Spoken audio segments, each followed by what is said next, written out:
되새겨보는 참다운 기회가 될 것입니다.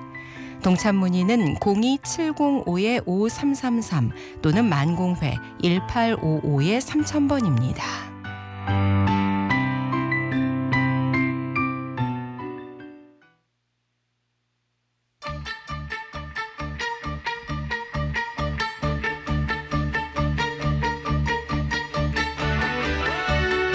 전경윤의 뉴스 이노베이션.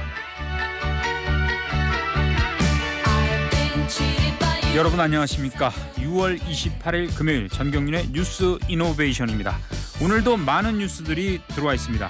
조 바이든 미국 대통령과 도널드 트럼프 전 미국 대통령이 4년 만에 TV 토론에 나섰습니다. 자, 평가가 많이 나오고 있는데요. 트럼프 전 대통령이 더 잘했다 이런 평가도 나오고 있습니다. 평가가 주로 나오고 있습니다. 방송통신위원회가 공영방송 이사 선임 절차를 시작했습니다마는 야당이 강하게 반발하고 있습니다. 네, 오늘도 이런 소식들을 중심으로 뉴스 브리핑 전해드리고요. 기자들의 출연 코너 이어가도록 하겠습니다. 뉴스 이노베이션 출발하겠습니다.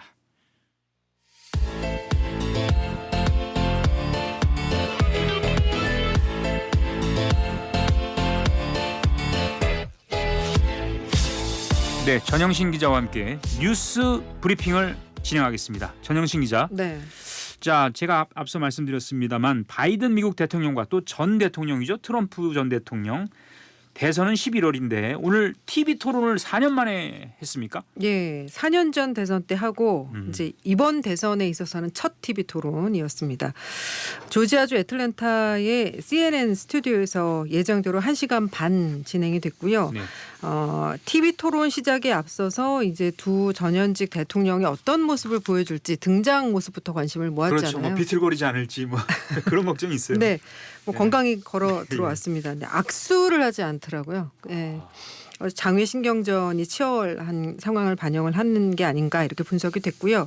첫 주제는 경제부터 시작을 했어요. 지금 미국이 고물가가 네. 상당히 미국의 여론을 흔들고 있잖아요. 그래서 바이든 대통령은 이제 이 물가 상승, 주택 가격 상승 관련해서 트럼프 행정부에서 미국 경제가 혼란 그 자체였다. 이걸 수습하기 위해서 지금 정부가 노력을 엄청나게 하고 있다 이렇게 부각을 했고 또 트럼프의 재임 시절 부자 감세를 비판을 했습니다. 여기에 대해서 트럼프 전 대통령은 바이든 대통령이 창출한 일자리에 대해서 이건 불법 이민자들을 위한 거다. 그리고 코로나19 회복으로 인한 거다 이렇게 폄하를 했고 인플레이션이 우리를 죽이고 있다 이렇게 강조를 했어요. 그러니까 두 후보는 이렇게 경제뿐만이 아니라 뭐 낙태, 불법 이민, 민주주의, 또 우크라이나 가자 전쟁, 마약 등 주제마다 격돌을 했습니다. 예, 아주 치열했군요. 예. 자, 사실은 토론하기 전에는 여러 가지 여론조사 결과를 보면은 뭐 어느 쪽이 크게 잘할 거다 이런 얘기는 없었는데 초박빙이죠. 초박빙이라고 그랬죠. 근데 오늘 TV 토론 결과는 누가 더 잘했다 이렇게 나왔습니까? 예, 앞서 이제 소개를 하셨습니다마는 트럼프 승이다. 그러니까 월스트리트 저널이 이렇게 평가를 했어요. 바이든은 불안정해 보였고 트럼프는 대체로 평정심을 잘 유지했다. 또 뉴욕타임즈 친민주당 성향의 매체죠. 그렇죠. 뉴욕타임즈에서도 바이든 대통령은 대선을 4개월 앞두고 활발하고 경쟁적인 캠페인을 벌일 능력이 되는지에 대한 의구심을 키웠다. 이렇게 평가했습니다. 결과적으로 바이든은 어눌했고 네. 트럼프는 노련했다. 공화당 트럼프의 승리라는 평가가 나오고 있어요. 바이든 대통령의 나이가 올해 81세, 또 트럼프 전 대통령은 78세, 양측 모두 고령이죠. 그렇지만은 트럼프보다 3살 위인 바이든 대통령 오늘 거친 쉰 목소리로 자주 말을 더듬기도 했습니다. 그래서 토론 후에 그 민주당 후보를 교체해야 된다 이런 목소리도 나왔습니다. 요즘 80은 젊다, 젊은이다 이런 얘기도 있는데 그렇죠. 건강이 안 좋은지 좀 모르겠네요. 자, 국내 정치 소식을 좀 알아보죠. 김홍일 방통위원장에 대한 탄핵 소추안을 야당이 발의했는데 방통위가 오늘 전체회의에서 공영방송 이사 선임 절차를 강행을 했군요. 맞습니다. 야당이 김홍일 방통위원장에 대한 탄핵소추안을 발의하고 다음 달에 바로 표결하겠다 이렇게 나서면서 공영방송 이사 선임과 같은 주요 안건 처리를 위한 방통위 움직임이 상당히 속도를 내고 있습니다. 방통위가 오늘 전체회의 열어서 MBC 대주주죠. 방송문화진흥회 네. 그리고 KBS 등 공영방송 이사진 선임 계획을 심의 의결했는데요. 이에 따라 방통위는 오늘부터 14일간 박문진과 KBS 이사회 이사진에 대한 공모를 진행합니다. 하지만 김홍일 방통위원장에 대한 탄핵안이 국회를 통과하면 공영방송 이사진 선임 절차는 일단 중단이 됩니다. 방통위가 이제 합의제 기구인 만큼 남은 부위원장 한 명으로는 의결을 할 수 없기 때문인데요. 때문에 전에 이동관 전 방통위원장이 탄핵안 통과에 앞서서 자진 사퇴를 했었잖아요. 그랬죠. 그때처럼 김홍일 현 위원장도 이 표결 전에 탄핵 표결 전에 자진 사퇴할 가능성이 거론되고 있습니다. 민주당은 이 합의제 기구인 방통위가 장기간 2인 체제로 75건의 안건을 의결한 것은 위법이다 이렇게 주장을 하면서 김홍일 위원장, 이상인 부위원장 두 사람을 공수처에 오늘 고발 조치했습니다. 고발 조치했군요. 만약에 이제 김홍일 위원장이 사퇴하면 야당이 이렇게 얘기할 거예요. 또 도망갔구나. 뭐 이렇게 얘기할 거예요. 예. 지금까지 뉴스브리핑 전영신 기자였습니다.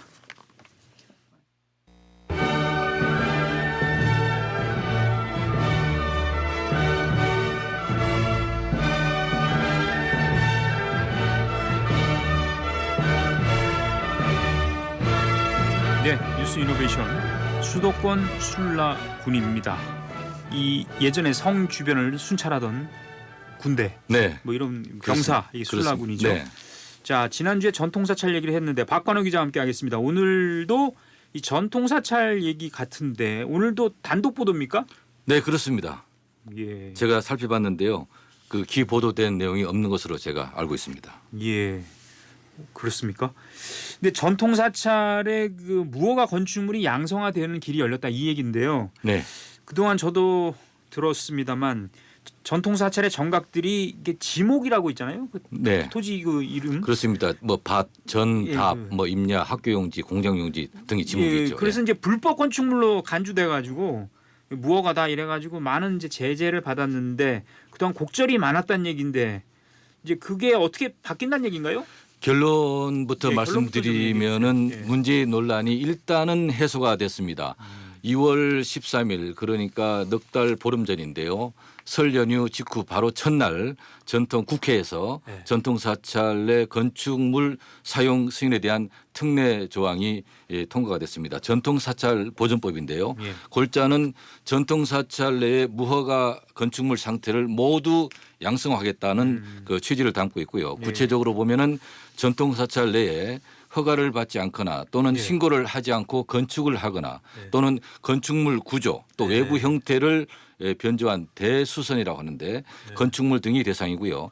대상 건축물 광역 또는 기초단체장에게 사용 승인을 하면은 건축물 대장에 정식 등재하도록 특례를 만들었습니다. 예.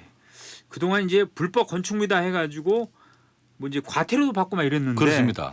이제 제가 지금 얘기 들어보니까 사실상 이제 양성화하는 길을 열어주는 것은 이 종교용지가 아니더라도 사실상 종교용지로 활용되고 있는 곳에 세워진 건물은 양성화하겠다 이런 건가요? 네, 원포인트로 다 해결하겠다는 건데요. 네. 구체적으로 그 전통사찰법 제10조 4항인데 특례 조항 보겠습니다. 세 가지로 볼 수 있습니다만은 네.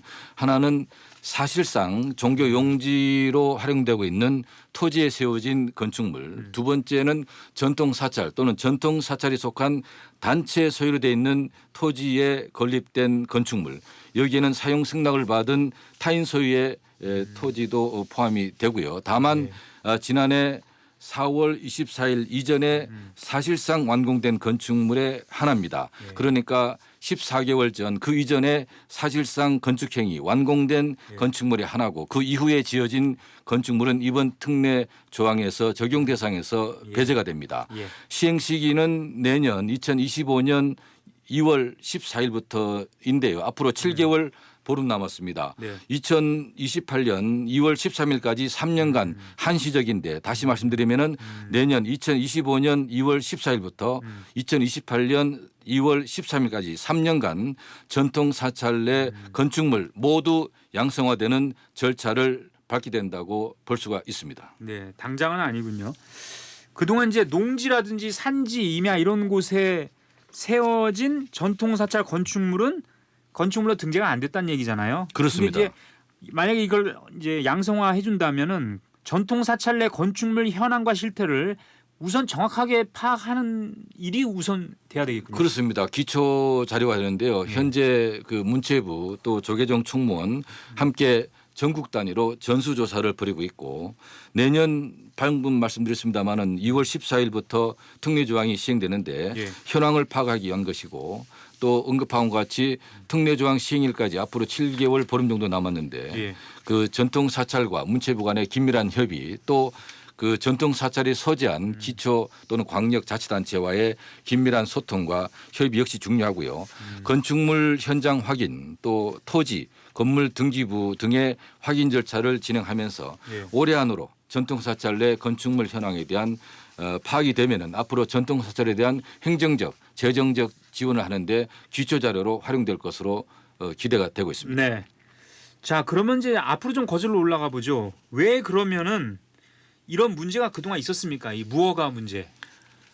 한마디로 말해서 현실에 맞지 않는 국가의 법 제도의 모순 때문이다라고 볼 수가 있는데요. 예. 길게는 63년 이상 된 해묵은 과제로 볼 수 있는데 논란의 불씨는 1961년 제정되고 시행된 임산물 단속법 즉 산지법입니다. 또 51년 전에 73년에 만들어지고 시행됐던 농지보존 이용법, 농지법도 농지법. 있는데요. 네. 저희들이 이제 산지법, 농지법이라고 통칭을 하고 있습니다만은 사실상 관행법으로 굳어진 전통사찰 내 건축물을 규제를 했습니다.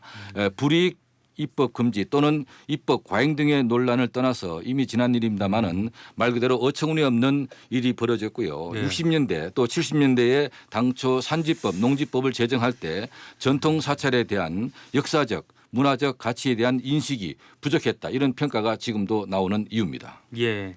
이런 얘기 제가 들었어요. 일제 강점기에 조선 총독부가 토지 조사했잖아요. 사실과 다르게 많이 했기 때문에 맞습니다. 그걸 그대로 갖고 와서 계속 운영하다 보니까 이런 잘못된 부분을 시정을 못한 것 같아요. 네.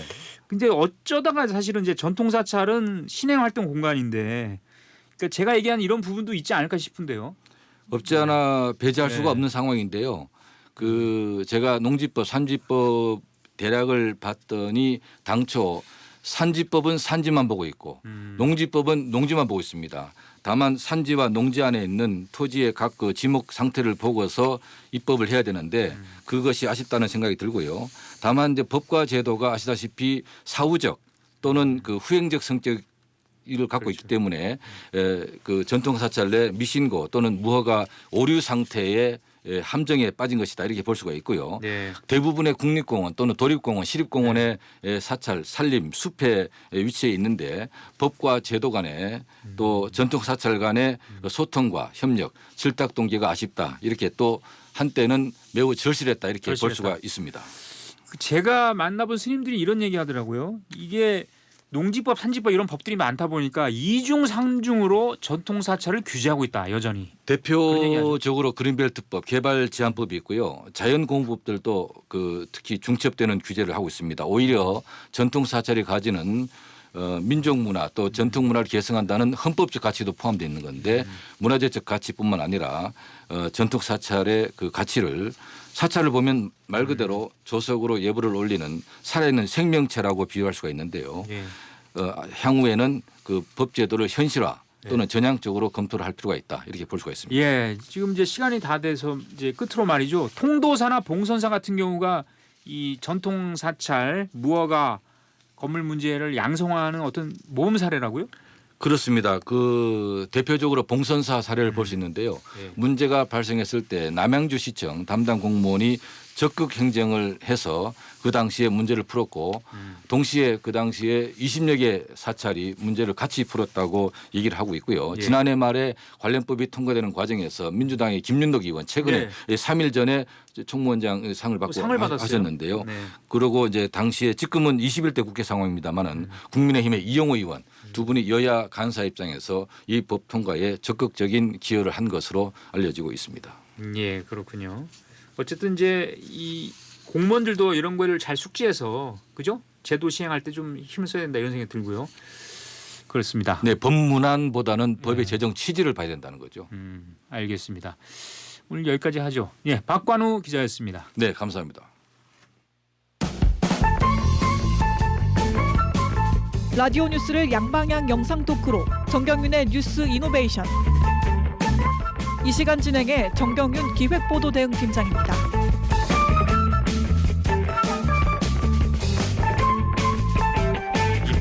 다음 순서는 불교 돋보기 시간입니다. 불교 얘기 계속 이어가겠습니다. 이석호 기자. 네. 자, 서울 강북구에 향운사라고 있습니다. 향운사는 그 북한산 자락에 있죠. 4.19 민주묘지 인근에 위치한 사찰인데 규모는 작지만 비구니 도량이잖아요. 네, 맞습니다. 저도 가봤습니다, 사실. 근데 무슨 문제가 있습니까? 네, 그 향운사는 폐가를 매입해서 신축 불사를 한 사찰인데요. 그런데 2017년 불사 당시 문제가 생겼습니다. 네. 해당 지자체인 강북구가 허가 조건으로 사찰 내 공공보행 통로 설치를 요구한 건데요. 주지 지상 스님은 거듭 불가하다는 뜻을 밝혔다고 하고 그래서 신축을 포기할까 이런 생각도 했다고 합니다. 예. 불사가 지연되면서 손해가 점점 커지잖아요. 예. 또 기다리는 그 일꾼들도 있고요. 어쩔 수 없이 받아들일 수밖에 없었다고 합니다. 예. 이 등산객들이 산을 올라갈 때 향운사 경내를 가로질러서 그 위로 올라가야 된다. 뭐 이런 얘기를 하더라고요. 그래서 공공보행 통로를 이 경내에 설치했는데 이게 수행환경 침해 논란이 있을 수 있고 낯선 분들이 이제 드나들면서 여러 가지 문제가 생길 수 있다. 이렇게 이제 지상 스님의 주장이 예, 같네요. 맞습니다. 네. 이제 공공보행 통로잖아요. 네. 이제 일반인이 다닐 수 있는 건데 이제 사찰 경내에 있다 보니까 이제 그런 문제가 발생한 건데 낯선 사람들이 다니면서 이제 뭐 담배꽁초를 비롯해 쓰레기를 경내 곳곳에 그렇죠. 버리고 심지어 똥오줌도 있었다고 합니다. 특히 밤에는 취객이 창문을 두드리는 사건도 발생했고요. 예. 그런 상황이면은 저도 이제 집에 갈 때 밤늦게 너무 무서웠거든요. 개나 고양이도 무서워하지만 비구니 스님이라면 상당히 좀 불편을 느끼셨을 것 같아요. 그럼요. 남자인 저도 무서울 것 같은데 네. 그래서 112에 신고를 해서 경찰이 출동한 적도 있었다고 하고 그러면서 이제 주민들이 민원이 쏟아지게 된 겁니다. 예. 그래서 담장을 쌓으라는 요구가 빗발쳤고 그래서 구청에 알렸는데 뭐 돌아온 답은 뭐 똑같았고요. 주거 안정과 안전, 사생활 침해로 담장을 쌓지 않으면 예. 안 되는 상황에 이제 이르러서 빚까지 내서 담장을 쌓았다고 합니다. 지상 스님 말씀 한번 들어보겠습니다. 예. 거짓으로서 공권력을 가지고 억압하고 또 강요하고 강탈하고 그야말로 공무라는 세계에서 해서는 안 되고 있을 수 없고 어떤 그 공공의 이익도 없고 어떤 누구도 주위에 원하지 않는데 승리될 수 없는 것도 확인치 않고 어느 날까지 7년이라는 세월을 한 개인의 모든 걸 이렇게 손해를 입혔다는 것은 사회적으로 대단히 지탄받고 비난받아야 할 사건이에요. 예, 이 지상 스님 말씀 들어보니까 공공보행 통로가 성립될 수 없다는 사실을 확인하지도 않았다 이런 말씀을 하신 건가요? 네, 맞습니다. 이제 스님 말 들어보면 이제 한마디로 공공보행 통로로서의 기능이 안 됐다고 주장을 하시더라고요. 네. 강북구가 처음에 2m 폭의 보행 통로를 요구했는데 이제 공사를 하다 보니까 이것조차 이제 안 됐고 그러니까 이제 이번에는 1.5m 폭으로 만들라고 했다고 합니다. 네. 그런데 이제 바깥에 이제 정문에 이제 문 들어오는 곳이 있잖아요. 예. 접한 이 보행 통로 폭이 결국에 한 30cm밖에 나오지 않았다고 합니다. 그러니까 통로를 이렇게 넓게 크게 지을 수 없는 상황이라 이거죠. 네, 그 주변 맞습니다. 환경이. 예. 자, 그렇다면 주민들도 상당히 불만이 많았던 것 같고 그렇다면 지금 스님의 이런 얘기에 대해서 강북구청의 입장은 또 어떤 겁니까? 강북구청은 이제 법적으로 문제가 없다고 얘기를 결론적으로? 합니다. 예. 네. 그래서 이제 그런 와중에 이제 압류까지 간 적도 있어요. 강제 이행금 부과하면서. 그러니까 그 구청의 어떤 그 오더를 이행하지 않았다 이런 뜻이군요. 이제 네. 스님이 아까 담을 쌓았다고 말씀했잖아요. 예. 이제 원래는 그 담을 싸면 안 되거든요. 안 되는데 공공보행 그래서 이제 거기 문도 막아놨죠. 낯선 사람이 이제 들어오니까 그래서 이제 스님이 문을 막고 하니까 이제 시정 명령을 했겠죠. 예. 그러면서 스님은 이제 안 된다 하시면서 구청에서 이제 강제 이행금을 부과하고 그러면서 이제 법정 압류까지 가한 거죠. 그래서 소송까지 했다. 네네네. 그 얘기인데 강제 이행금 그리고 압류 관련 소송을 이제 진행을 했는데 네. 재판부의 판단이 나왔습니까? 네, 이제 스님 말에 따르면은 이제 결국에는 이 압류랑 강제 이행금 관련해서는 이제 향운사 손을 들어줬다고 그랬어요? 합니다. 예. 그러면 문제 해결된 건가요, 아닙니까? 이제 스님도 그래서 이제 보행 통로가 무효화 음.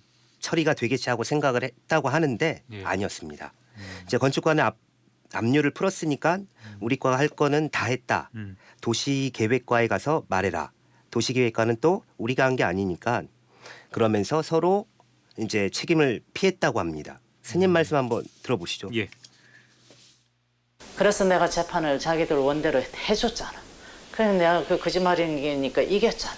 그러면 그게 무효화가 돼야 되잖아. 보행통로 무효화 돼야 되는데 그 뒤로 건축가는 자기들 압류행금 푸른 건 나한테 사과하지도 않고 거짓말로 했지만 사과하지도 않고 그 푸른 걸로 해서 향후사에 해줄 거 다 했으니까 우리하고 관계없다 그러고 또 도시계획과는 우리 과가 한 거 아니라 그러고 그래 핑퐁을 시키면서 아무도 내가 주장할 수 없도록 하면서 또 재판으로 밀어요.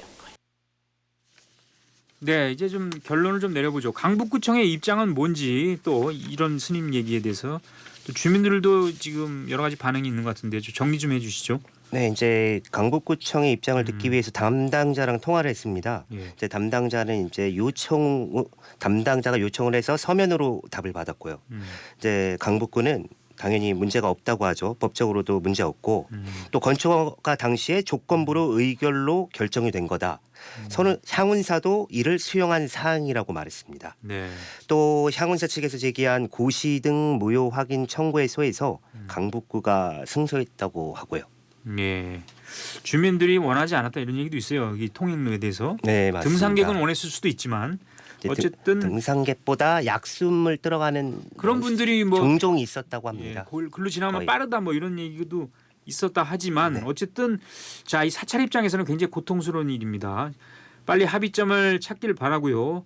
부처님 법을 전하고 자비를 실천하는 온전한 수행처로 향운사 거듭났으면 좋겠습니다. 지금까지 이석호 기자였습니다. 감사합니다.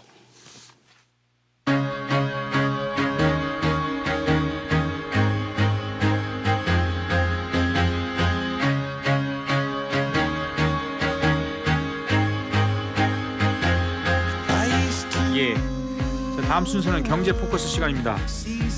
권예진 기자가 나와 있습니다. 오늘은 어떤 내용입니까? 오늘은 역대급으로 가장 느리게 진행되고 있는 이 파행으로 치닫고 있는 최저임금 심의에 대한 내용을 가지고 왔습니다. 네. 근데 최저임금 논의는 늘 법정시한을 넘긴 걸로 저는 기억하고 있는데 네네. 근데도 올해가 더 느리다 그 얘기입니까? 네, 최저임금 심의 법정 기한이 6월 27일 바로 어제였는데요. 뭐 애초부터 법정 시한을 지킬 것이라는 기대는 하지 이건 뭐, 않았지만 예.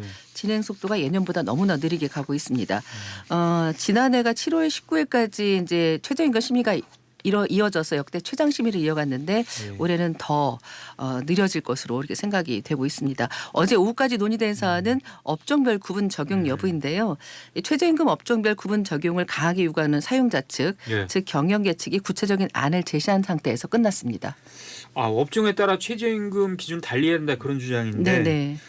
지금 뭐 쟁점이 여러 가지 있더라고요. 최저임금이 이제 10,000원이 되느냐, 네. 그다음에 업종별 뭐 차등 적용을 하느냐, 그다음에 도급 노동자에게도 최저임금을 적용하느냐 이런 부분인데 이 가운데 업종별 구분 적용 논의는 진전이 전혀 없다는 얘기인가요? 네, 그렇습니다. 도급 노동자 최저임금 적용은 일단 논의 대상에서 제외가 됐고요. 안 하기로 두 했습니까? 가지가 이제 네. 관건인데 중요한 게 바로 이제 이 업종별 구분 적용 여부가 결정이 돼야 내년도 최저임금 요구안이 제시되거든요. 네. 네, 당초에는 어제 업종별 차등 적용 여부에 대한 찬반 투표를 실시하고 최초 최저임금안이 제시될 것으로 예상을 했는데 네.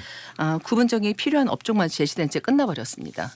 그러니까 업종은 제시됐군요. 어떤 업종은 차등해야 된다 이런 건 제시는 됐다고 하는데 네. 경영계가 그 주장하는 업종이 어떤 업종입니까? 그러니까 경영계는 일단 내년에 일반 음식점업과 택시 운송업, 편의점업에 대해서 최저임금을 달리 적용해달라고 달리. 요구를 했습니다. 예. 그러니까 낮추라는 얘기죠. 아, 낮추라는 얘기입니까? 경영계 측은 지난해 기준으로 최저임금을 받지 못한 노동자는 301만 명이고 최저임금 미만율은 13.7%라고 주장하고 있습니다. 네. 그러니까 차등 적용이 필요하다고 주장한 업종은 37%에서 43%로 미만율이 높았다는 건데요.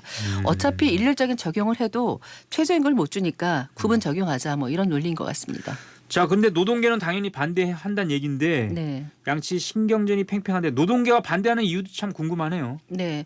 그러니까 어떤 노동에 대해서는 임금의 최저 수준을 보장하지 않고 또 어떤 노동자에 대해서는 생활 안정을 보장하지 않겠다는 것이라면서 강하게 맞서고 있는 상황입니다. 올해 최저임금은 아시겠지만 시급당 9,860원, 네. 월급으로 환산하면 206만 원인데요. 세금을 제하면 한 달에 185만 원 정도를 받게 됩니다. 최저임금위에 보고된 그 지난해 최저 생계비를 보면 246만 원입니다.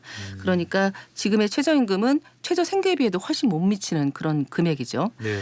그러니까 노동계는 저임금 노동자의 최저임금 수준 확보와 생활안정 보장이라는 최저임금법 취지의 정면으로 어긋나는 것이라면서 이 차등 정역을 강하게 반대하고 예. 있습니다. 경영계와 노동계 늘 이렇게 대치를 하는데 네. 단순히 임금 때문에 중소상공인이 어렵다고 하기에는 설득력이 부족한 것 같다 이런 지적이 있고요.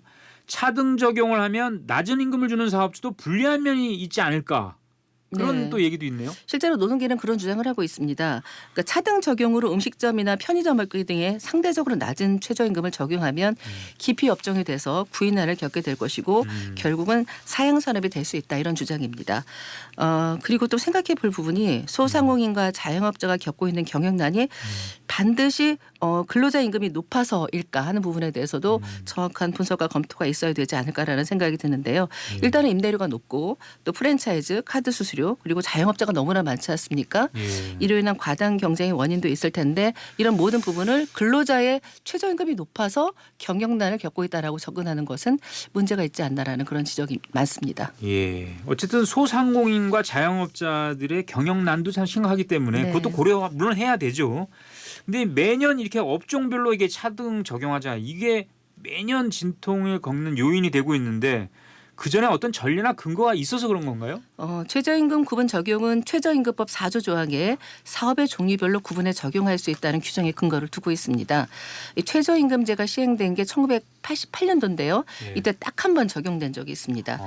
이때는 식료품, 섬유의복 등 한 1그룹 12개 업종과 석유, 석탄, 철강 등 2그룹 16개 업종을 나눠서 최저임금이 설정됐고 2그룹이 1그룹보다 최저임금이 5% 정도 많았습니다. 그리고 1988년 이후 36년간은 단일 최저임금이 지금까지 적용되고 있습니다. 예. 자, 이제 궁금한 거는 그렇다면은 이제 표결을 해야 되는 거잖아요. 네. 법정 시한은 넘어갔고 네. 그 예전에도 그랬던데 정부 측을 대표하는 공익위원들 있잖아요. 네. 이 공익위원회 결정이 중요한 겁니까? 그렇죠.